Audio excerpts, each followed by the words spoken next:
Pues aquí estamos,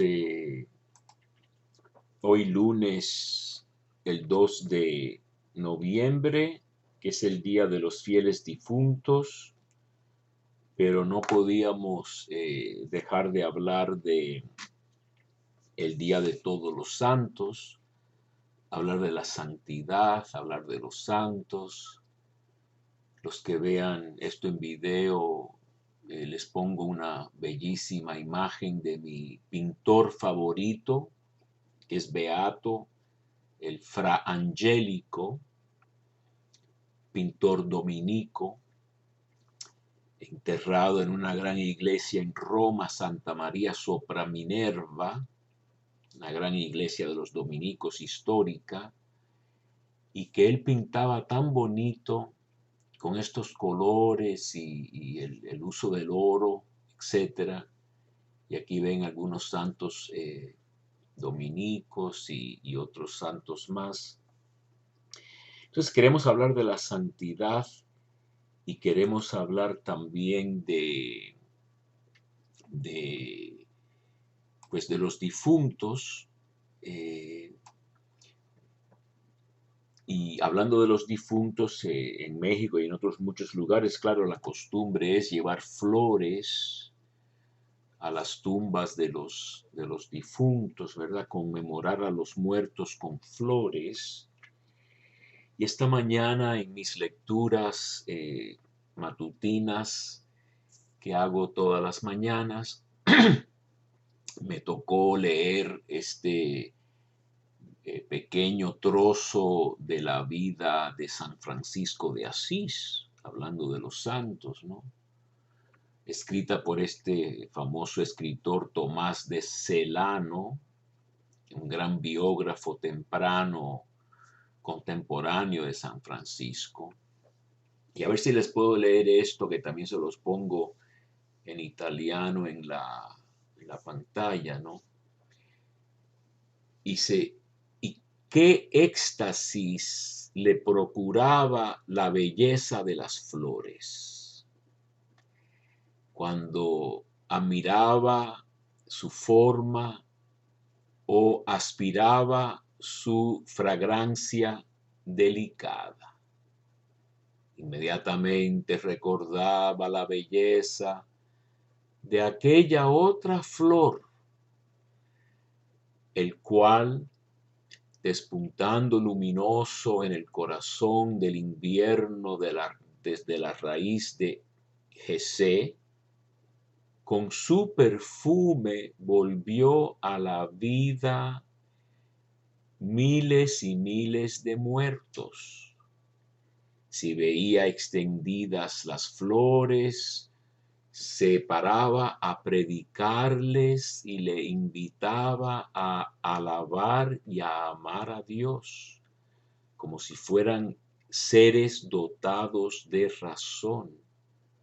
Y del mismo modo, las mieses y las viñas, las piedras y las selvas y los campos bellos, las aguas corrientes y los jardines verdeantes, la tierra y el fuego, el aire y el viento, con simplicidad y pureza de corazón, invitaba a amar y alabar al Señor.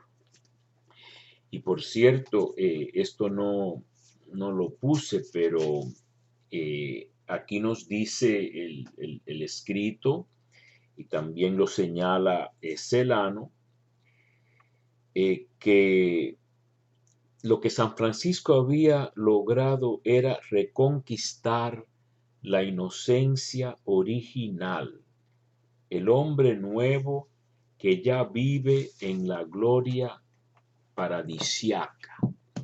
Así que fíjense qué manera tan fuerte de describir lo que representa San Francisco de Asís, ¿no? Estar tan tocado por Dios y responderle a Dios de tal modo que todas estas teologías y teorías y bellos pensamientos que leemos y tenemos, ¿no? Y que enseña la iglesia del hombre nuevo, y San Pablo lo dice mucho, ¿no? Pues ahí tenemos un hombre concreto, histórico, que lo vivió y lo experimentó, y su recuerdo perdura hasta hoy.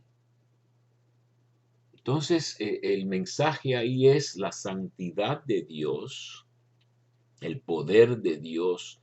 San Agustín nos enseña que todo lo de Dios es solamente una cosa: su pensar, su amar, su actuar, su planificar. Todas las cosas de Dios es pura simplicidad, un puro acto. No hay de moverse de un lado al otro o de un punto al otro, sino que el misterio de Dios es que todo lo hace a la misma vez. Todo lo es a la misma vez. Y entonces esto es la santidad de Dios, que esta palabra, lo que se puede traducir también como santidad, la justicia de Dios. La santidad de Dios es otra palabra en hebreo, ¿no? Kadosh, es la palabra de santo, pero Tzedaká es la palabra de la justicia, entre comillas, de Dios, que también es una fuerza salvadora. Entonces Dios es las dos cosas, no es santo y a la misma vez es justo, pero recuerden, no justo en el sentido de un juez severo que se sienta ahí y no lo pueden sobornar, y al bueno lo absuelve y al malvado lo condena. Sí, hay un peligro de condena, pero precisamente San Pablo nos enseña que Dios mostró su justicia justificando a los injustos, justificando a los malvados. Es lo extraño de Dios, ¿verdad? Eso lo leemos en Romanos 3, ¿verdad? Vamos a recordar esas palabras de Romanos 3. Dice: pero ahora, independientemente de la ley, se entiende la Torá, la ley judía, los primeros 5 libros de la Biblia, la justicia de Dios se ha manifestado, atestiguada por la ley y los profetas, justicia de Dios por la fe en Jesucristo para todos los que creen, pues no hay diferencia alguna. Todos pecaron y están privados de la gloria de Dios, y son justificados por el don de su gracia en virtud de la redención realizada en Cristo Jesús, a quien exhibió Dios como instrumento de propiciación por su propia sangre, mediante la fe, para mostrar su justicia, habiendo pasado por alto los pecados cometidos anteriormente en el tiempo de la paciencia de Dios, en orden a mostrar su justicia en el tiempo presente, para ser Él justo y justificador del que cree en Jesús. Entonces, es un misterio muy grande, y yo creo que esto tiene que ver con la santidad de Dios. Dios es el otro. La palabra santo, su raíz en hebreo y en otros idiomas, quiere decir separar o consagrar o dedicar a Dios o a las cosas santas. Entonces, la santidad es algo que realmente no pertenece al hombre. El hombre puede recibir la justificación y llegar a ser santo, convertirse en un santo. Y en la Biblia, en el Nuevo Testamento en especial, los santos no son nada más los canonizados, ni mucho menos. En la Biblia no existe esta canonización de nadie, ¿verdad? Los santos es el nombre que usa San Pablo para los cristianos. Por ejemplo, en la primera de los Corintios dice Pablo, llamado a ser apóstol de Cristo, etcétera, a la iglesia de Dios que está en Corinto, a los santificados en Cristo Jesús, llamados a ser santos. Aquí lo dice de este modo, ¿verdad? Pero en otros lugares también habla de que nosotros los santos, ¿verdad? O la iglesia son los santos, ¿verdad? Y nosotros hablamos de la comunión de los santos. Quiere decir, esta palabra comunión es una palabra muy del Nuevo Testamento, koinonía, tener todo en común, una común unión. También a veces traducen esta comunión de los santos es este vínculo que existe entre todos los miembros de Cristo. Pueden estar ya en la gloria, pueden estar purificándose, pueden estar en la tierra, la llamada iglesia militante, ¿verdad? Pero de todos modos, por haber sido redimidos por Cristo, y haber sido incorporados al cuerpo de Cristo, que es la iglesia, de la cual Él es cabeza por el bautismo. En algunos casos aún sin bautismo, hay un bautismo de sangre, del martirio y otras maneras de incorporarse a Cristo. Pues entonces formamos parte de esta comunión, o casi se puede decir también comunidad de los santos. Entonces, por eso muchos de nosotros, casi todos, somos devotos de los santos y sentimos una gran amistad con los santos. Este Fra Angelico, un pintor de Santo Domingo, muy, muy lindo, muchas veces lo pintó la Anunciación, varias versiones de la Anunciación. Y nosotros somos devotos, por ejemplo, de Santa Teresita del Niño Jesús, de Santa Isabel de la Trinidad. Mañana, si Dios quiere, hablaremos de San Martín de Porres o de Porras, que fue mi primer santo favorito. Yo creo que lo canonizaron en el 62, yo pensé que era el 63, pero por esa época yo en el catecismo en mi iglesia parroquial en Miami pasaron unas caricaturas, unos muñequitos, decimos en Cuba, dibujos y este santo de color negro, pues me llamó mucho la atención y me volví devoto de él, como mi madre era devota de San Juan Bosco y mi padre Santa Teresita del Niño Jesús. Y después mi mamá también se volvió devota de San Martín de Porres, ¿no?